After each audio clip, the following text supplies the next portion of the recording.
Boom. Yo, what's up, everybody? It's DFS Dudes back with the Detroit Beastie for the Wednesday edition of the Morning Skate. We're actually in the afternoon, but Yes. it's a big day in sports. There's a lot going on. We've got a lot of content to get to. You look like you just took a right turn in an F-18 right there. I did. I'm taking a turn. I'm taking a turn towards the cash tonight. There you go, baby. There you go. Hey, as always, if you haven't done so already, please make sure you click the like button below and subscribe to our channel so you don't miss any of the content we do on a daily basis. NBA Live, where we get all of your questions prior to lock. That's coming up in about 40 minutes. Make sure you click the subscribe button and enable notifications so you don't miss any of the live stuff we do for NHL, NFL, NBA, MLB, NASCAR, or PGA. We've got all of it. And just rolled out. MLB's around the corner. Chris has done a bunch of season-long preview stuff. That's up on the site right now as well. And with MLB fast approaching, use the promo code MLB50 to get 50% off of our all-access membership. That's all sports, one membership. Regular price is $59.99 a month. Ooh. You get full access to our optimizer, all of the tools that we have for each sport, and all of the content we produce on a daily basis. It's a really good deal. Use MLB50 as a promo code at checkout. So what's up, man? How you doing today? I'm great. Got a late start on the day, but I've said it once. I've said it a million times. Sometimes real life gets in the way of our fantasy lives. But regardless, rain, sleet, sunshine, we're here, and I'm ready to go tonight. Like the mail service, man, just like a postal worker. Monday through Sunday, sleet, That's snow. We're here to deliver for you. So let's get into it. The first game on the slate, we got Philadelphia at Washington. Washington's minus 150 in this one. There's a 6.5 over under. And what are you thinking here? I like Washington 1 tonight. Again, not a profound statement. You got Ovi, Kuznetsov, and Tom Wilson, all three guys on the first line. Ovi, if you guys don't know, plays on the first line, the first power play unit, and the second power play line. Guy never comes off the ice. I don't have to tell you about him. So I like Washington 1 tonight in that one. Yeah, that's it. Sometimes that's just the way it is, right? It's like, we talk about it all the time too. Don't overthink it. Sometimes the obvious is the simple. Yeah. And you've got, Ovi he's Ovi, right? Yeah. Just load him up and move on. If I can expand on that, I also like Philly too tonight. Scott Lawton on the second line, Kevin Hayes and Travis Konecny, all guys on the second line. I think it was last week or 10 days ago. I personally, I don't think I mentioned it in the article, but I put Scott Lawton in one of my sample lines just like as a filler, and he came through for us. I think he had 3 or 4 shots, an assist, and a blocked shot, and I think we're onto something there. So I like running the second line tonight. This one it's a battle. They're within 2 or 3 points of each other for the divisional race right there. So it's on primetime television tonight. Not going to promote the network, whatever. I think it's NBC Sports. But I like this one in general. It's primetime. And if you guys are like me, a lot of the decisions I make when it comes to like DFS later in the season or even NFL and MLB, which is right around the corner, I like making an entire lineup of a game that's on primetime so I can sit down, I can relax, I can watch the game, and I can watch the players that I've rostered in action, if that makes any sense. So Washington 1 tonight, Philly 2. Have high hopes for this game. That's where I'm at.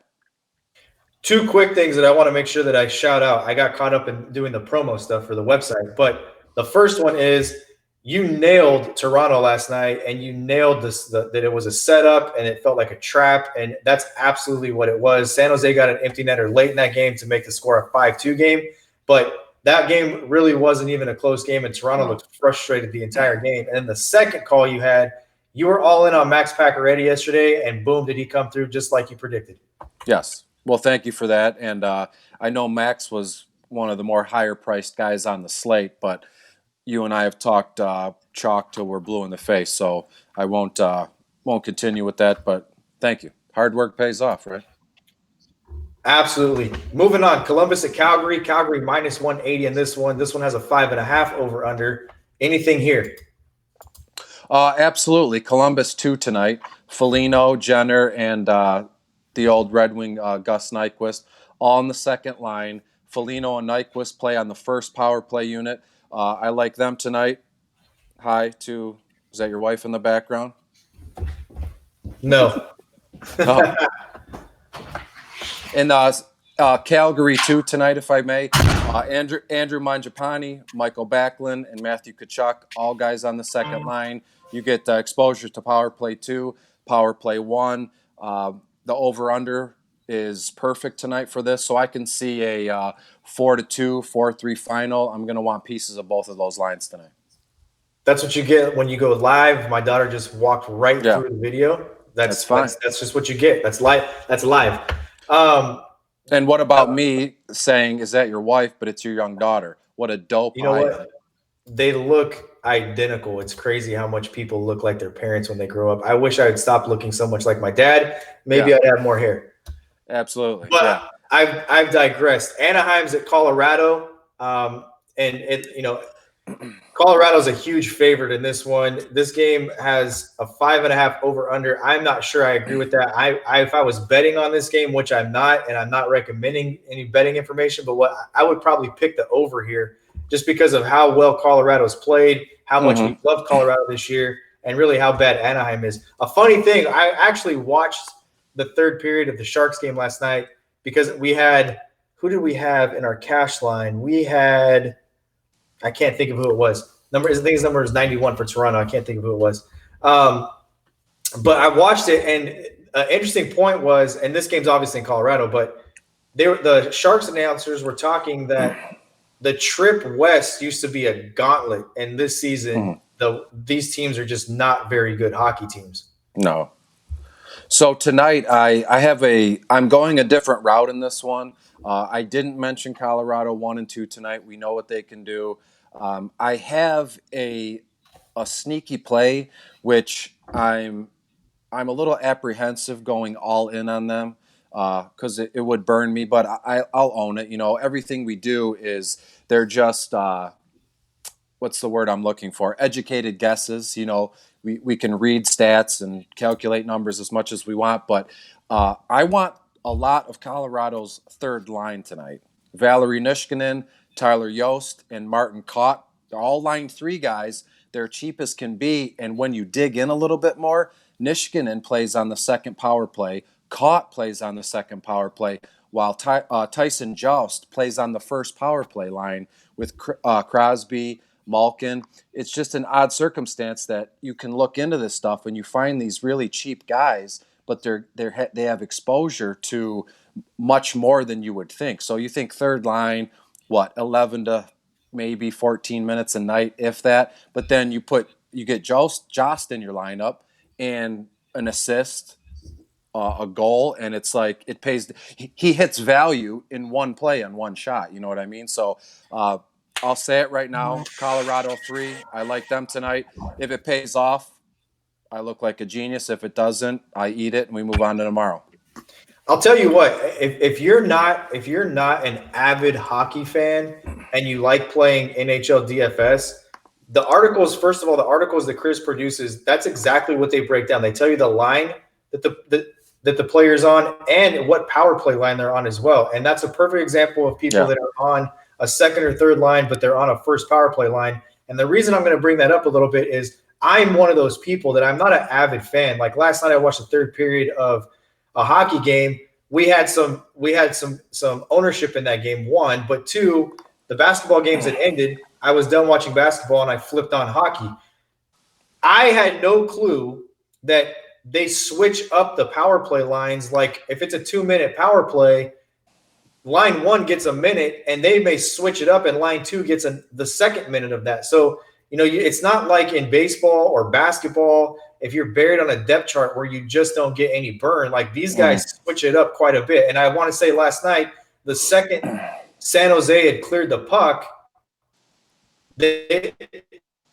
Toronto switched out and they rolled their second power play unit on the ice, and they got like a minute and 15 seconds of that power play. So that if you're not an avid fan, these are details that you don't get, and these are details that are in the article as well. So Tyler Jost. Moving on, sorry to cut you off. Tyler Jost tonight, I guess.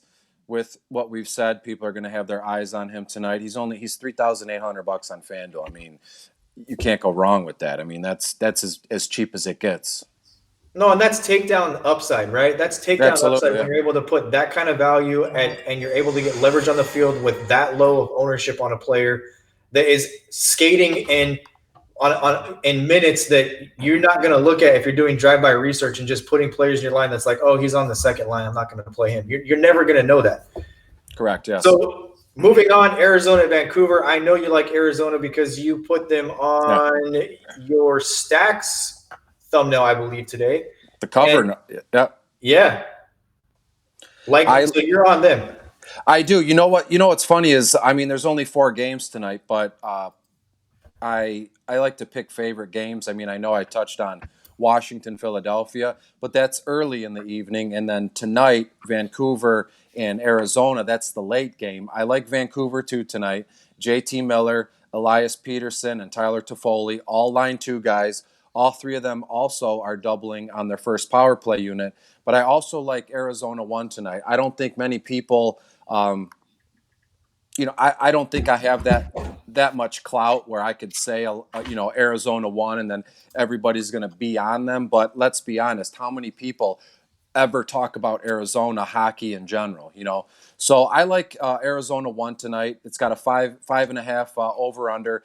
Each team sits at just shy of a 3-goal implication tonight. So Arizona 1 is Tyler Hall, Christian Dvorak, Nick Schmaltz, all power play 1 guys. So if you were able to fit all 6 guys in, you're looking at a monstrous amount of minutes, double at all 6 guys play on their respective first power play units.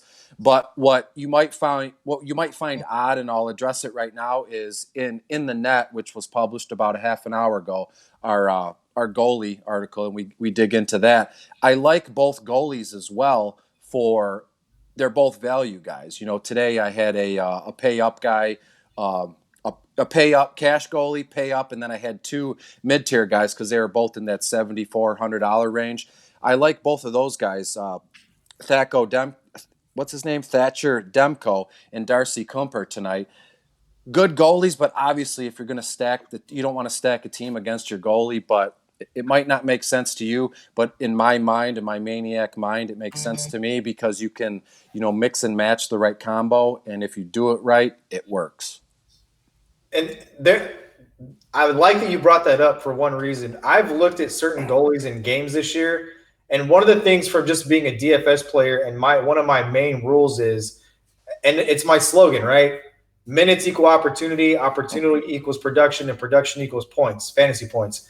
And when I look kind of at the stats for NHL, one of the big things I look at is how many shots a guy is getting off and what kind of a run is he on, right? Is how many shots per minute is he getting? That's a scoring category. Yeah. Well, if you have 2 teams that you think are going to get a lot of shots off, right? Maybe the goalie in that game has an outstanding defensive game and he gets a ton of saves. There's other games, and we've talked about it with Detroit, where Detroit doesn't get a lot of shots off. Do you want to target a goalie against Detroit because they just don't get a ton of shots off, so the opportunities aren't going to be there? Maybe you count on the points from a win standpoint, but you don't get the ancillary points that rack up with getting 30 saves and a win. Absolutely.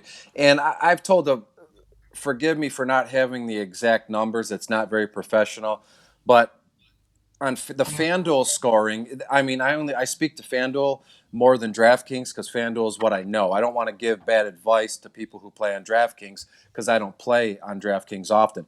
But in the scoring categories, when it comes to FanDuel, the skater gets like a plus 14, 14.8, 14.6 for a goal scored, right? But a goalie only gets minus 4.8, somewhere in that range. Correct me if I'm wrong. Again, I apologize for what I'm getting at. The numbers are so skewed where, I'll send a sample line or somebody will email me or message me and they're like, well, why are you going to stack JT Miller for Vancouver against Arizona's goalie? That doesn't make sense. Well, in a way, it does because JT Miller, let's say, if he scores a goal, you get what I'm saying? He gets a plus 14 and the goalie only gets 4. So you're netting 10 points in that range. I'm not saying that it's a good idea to constantly stack skaters against a goalie, but a one-off against your goalie is not going to bury your team. Just want to make that clear. Right, and especially on a short slate like this, Yeah, where you're trying to be different, you have to look at different strategies and tournaments in order that's it. to separate yourself from the field. And just Hmm. to clear that up, just a touch, you get 12 points for the goal. You get 1.6 shots for the shot on goal, so it's That's it. 13.6 points for a goal on Hmm. FanDuel. It's minus 4 points for a goal against. And then here's the stat that I like. It's you get 0.8 points for your goalie for each save he has. So if Yes. you think a guy's going to face 35 shots and he's going to win the game 4-3 and it's a 4-game slate, he's Yes. probably going to get you 42 fantasy points if it plays out the way you thought it did. Yeah. And then you subtract 12 points from that and he comes away with what is that, a 30-point night? So a 30-point night from your goalie, he gave up 3 goals, but he stopped 30 shots. Yeah. And you had exposure to the, like you're talking about, you had exposure to the line that scored 2 of the goals against him. You're going to rack up a ton of points and you're going to be different than everybody else. I'm not saying, I'm with you. You're not going to see me say to stack a team against its pitcher in baseball or stack, lines against a goalie in hockey. But there are times on a short slate where it makes sense. And I agree with what you're saying in this particular instance as well. Well, I thank you for correcting me with the stats. That's why you get paid the big bucks. You're in California. I'm a poor schlub in Detroit. Makes sense. Hey, we'll be back tomorrow with another edition of the NHL Morning Skate. Until then, make sure you check out all the content we produce on a daily basis for our site. The link to both Chris's articles are down in the box below. Also, make sure you subscribe to our channel and click the like button. That helps us out a ton. Take advantage of the promo code MLB50. Get 50% off your first month of VIP All Access. Until tomorrow, be cool. Keep it cashing. Peace out.